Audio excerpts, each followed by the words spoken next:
मक्कल निधि pipe के संस्थापक और राज्यसभा सांसद कमल हासन ने कहा, मैं आप सभी का तमिलनाडु के प्रधानमंत्री के द्रविड़ मुन्ना इंटर कजम के इस सेशन में स्वागत करता हूँ।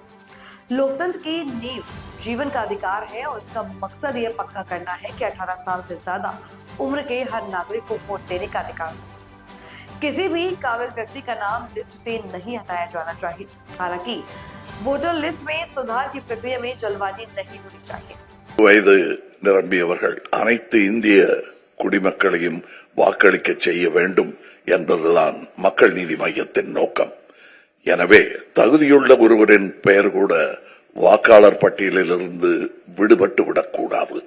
வாக்காளர் பட்டியல் சரிபார்க்கப்பட வேண்டிய அவசியம்தான். ஆனால் சிறப்பு தீவிர வாக்காளர் திருத்தம் ஏன் இவ்வளவு அவசரமாக செயல்படுத்தப்படுகிறது? இந்த அவசரத்தினால்தான் பீகாரில் 65 லட்சம் வாக்காளர்களின் பெயர்கள் பட்டியலில் இருந்து நீக்கப்பட்டு அவர்கள் வாக்களிக்கும் உரிமையை இழந்துள்ளார்கள்.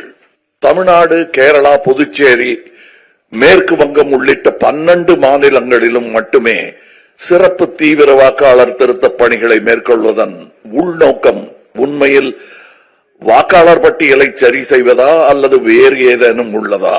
இந்திய தேர்தல் ஆணையத்தின் மீதான நம்பிக்கை வரலாற்றில் இல்லாத அளவுக்கு குறைந்து விட்டது. கர்நாடகா, மகாராஷ்டிராவில் வாக்கு திருட்டு சம்பவங்கள் தொடர்பாக எழுந்த நியாயமான சந்தேகங்கள் இதுவரை தீர்க்கப்படவில்லை. வாக்குச்சாவடிகளில் பதிவு செய்யப்பட்ட சிசிடிவி காட்சிகள் வெளியிடப்படுவது